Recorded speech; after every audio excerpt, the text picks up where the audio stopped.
Bonjour à tous, je fais cette vidéo parce que je viens de regarder sur YouTube et il n'y a quasi aucune vidéo qui parle de Reachers saison 3. Alors je trouve ça très étonnant parce que pour avoir vu Reachers saison 3, eh bien c'est de très bonne qualité. Donc quelque part je suis étonné de voir qu'il n'y a personne qui incite à regarder cette série qui est vraiment bien quoi. Et alors je me demande, alors est-ce que c'est un manque de promotion? Est-ce qu'il n'y a pas eu assez de promotion concernant cette troisième saison? Est-ce que c'est parce que la saison 2 a été considérée par pas mal de personnes, et dont je fais partie, comme un peu moins bonne, moins intéressante? Moi, personnellement, j'avais eu du mal à la regarder, cette saison 2. Alors que la saison 1 était vraiment passée avec grand plaisir, la saison 2, c'était laborieux, c'était un peu différent. Alors, je suis allé au bout me concernant, mais voilà, sans vraiment grand plaisir. Donc, c'est vrai que peut-être certaines personnes se sont dit, bon, la saison 2, c'était pas top, donc la saison 3, on cherche pas à voir. Me concernant, je suis allé voir la saison 3, et dès le premier épisode, j'ai accroché. J'ai accroché vraiment, et jusqu'à la fin de la saison, il n'y a pas de temps mort, tout est bien.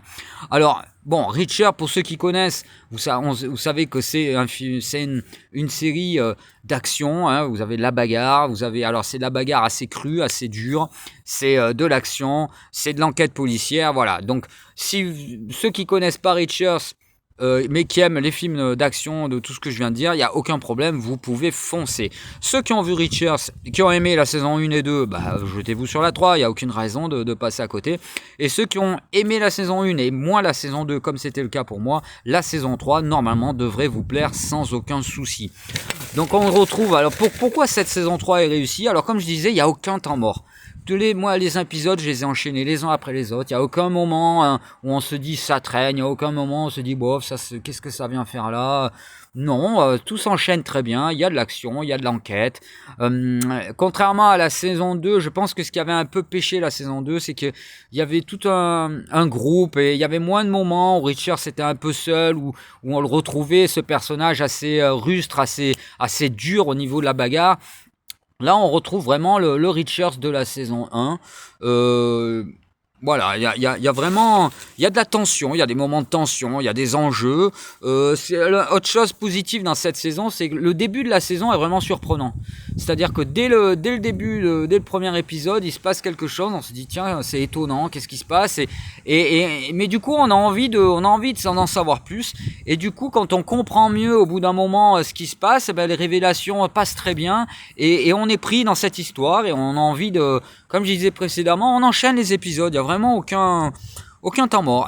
Les actions sont très bien. On retrouve, comme je disais, la castagne à la Reachers, c'est-à-dire, bon, ben, pour ceux qui connaissent pas, Reachers, c'est de la bagarre crue, c'est de la bagarre très dure, on casse des os, hein. On n'est pas dans la recherche d'une bagarre qui dure longtemps, et l'esthétique et tout ça. Non, c'est plus l'efficacité, le côté bourrin, et aussi ce côté un petit peu justicier que peut avoir Reachers. Ça fait un petit peu penser à Equalizer, quoi, avec où dans Equalizer on avait Denzel Washington qui jouait un peu ce personnage qui est là un petit peu pour apporter la justice, quoi. Et donc Richard, c'est un peu ça aussi, c'est un justicier. Il vient pour apporter ce que lui considère la justice. Alors ça va être un peu dur, ça va être même des fois très très dur, ça va être très violent, il y a vraiment la notion de douleur qui, je pense, l'idée derrière, c'est de se dire comme les personnes auxquelles il va corriger, entre guillemets, ont été mauvaises. Du coup, ça justifie, ou ça atténue le côté où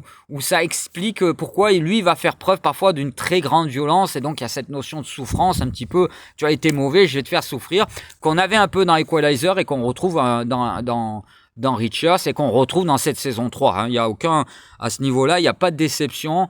On est vraiment dans cette idée du justicier. Et c'est plaisant, ça marche bien. Y a rien aussi de trop fou, c'est-à-dire que l'histoire passe bien. Il y a pas un moment où on se dit ouais, ils abusent. Alors ça veut pas dire qu'il y a des moments où on peut se dire bon là c'est tout s'explique, mais bon, des fois ça pousse un peu parce qu'il y a ce côté super-héros qui est vraiment mis en avant. Mais dans l'ensemble, l'histoire passe bien. Il y a pas de gros trucs, il y a pas de trucs fous. Ça passe, quoi. Voilà, ça passe. Ses coéquipiers, on retrouve un petit peu comme dans la saison 1, c'est-à-dire il va être entouré de personnes qui sont qui passent bien, qui sont pas trop présentes comme dans la saison 2. Donc ça va, ça passe bien. Maintenant, est-ce que... Donc comme je vous dis, c'est vraiment une saison à voir.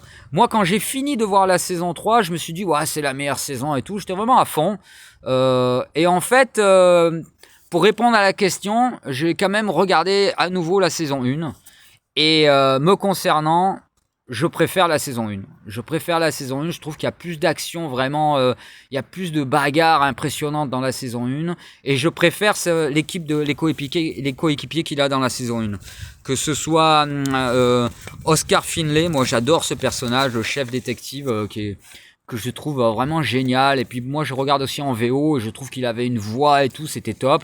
Et Roscoe aussi était très bien. Vraiment, je préfère la saison 1. Mais la saison 3, elle est quand même bien, quoi. Elle est un peu en dessous de la saison 1, mais elle n'a rien à voir, comme je dis, avec la saison 2. Donc vraiment, n'hésitez pas à aller voir cette série, parce que je pense que je vois beaucoup de vidéos en ce moment sur YouTube de critiques cinéma qui parlent de films mauvais qui s'enchaînent. Et c'est vrai qu'il y a beaucoup de films qui donnent vraiment pas envie en ce moment.